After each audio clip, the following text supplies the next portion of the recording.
Chapter 2, Practical Geography.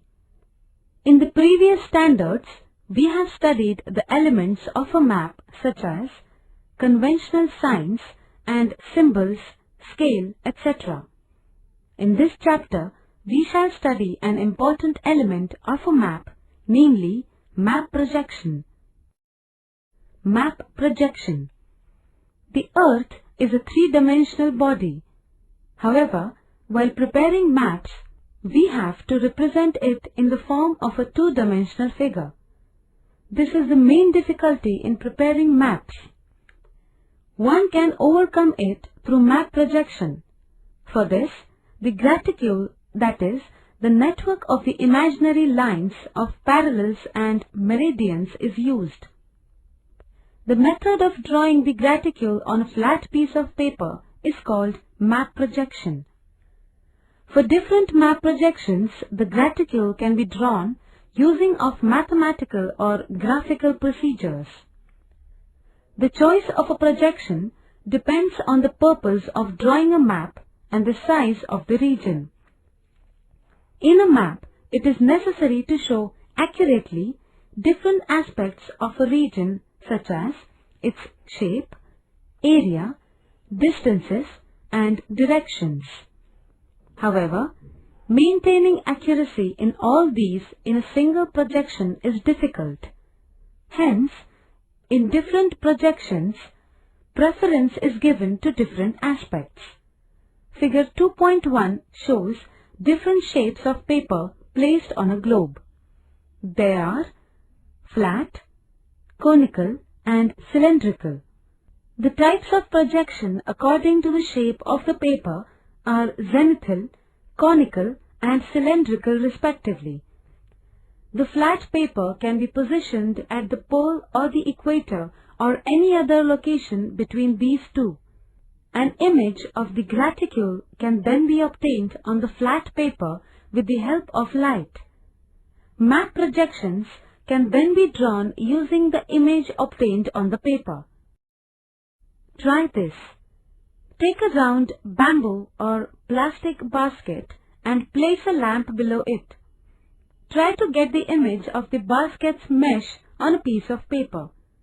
Change the location and the shape of the paper. Observe the changes occurring in the image. Isolines. A line on a map joining places of equal values is called an isoline.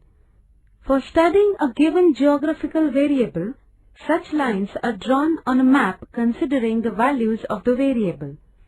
Isolines are preferred for maps showing physical attributes. Isolines indicate the distribution of variables like temperature, rainfall, pressure, salinity, etc. Isolines for these are called isotherms, isoheights, isobars, and isohalines respectively. When isolines are close to one another, it indicates a rapid change in the given factor. When they are far away from one another, they indicate a slow change. For example, the slope of land can be gentle or steep. See figure 2.3 and try to understand the relation between difference in slope and the distances between isolines. Contours. The isolines for elevation are called contours. The line on a map joining points of same elevation is called a contour line. These lines collectively give an idea about the shape of a landform. They also give us an idea about the slope of the land. Contour lines can be used to indicate the following types of slope. Look at the figures to understand the types of slope when you read the matter given below. See figure 2.3, which shows uniform gentle and steep slopes. Number 1. Uniform slope. Equidistant contour lines on a map indicate a uniform slope. Number 2. Gentle slope. When the contour lines on a map are far away from one another, they indicate a gentle slope. Number 3. Steep slope.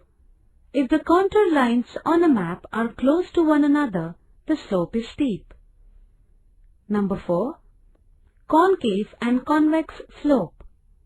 On a map, if the contour lines with higher values are close to one another and those with low values move far away from one another, it indicates a concave slope. As against this, if the contour lines with high values are farther away and those with low values are close to one another, the slope is convex. Representing data on a map using statistical information. In the 7th standard, we had represented statistical information on a map of Kolhapur district. This year, we shall prepare another map. The taluka-wise density of population, that is, Census 2001, for Ahmednagar is given in the accompanying table. You have to prepare a choropleth map using this data. Procedure.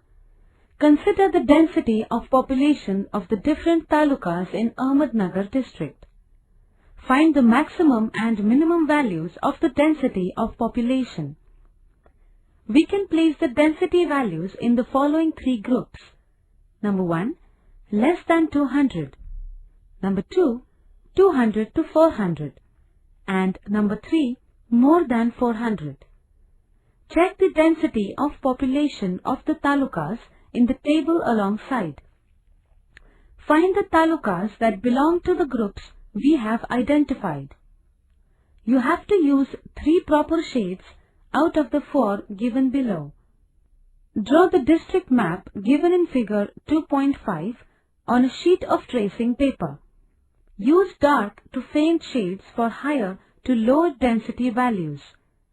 Give proper shades to different talukas on the basis of their density values and complete the map.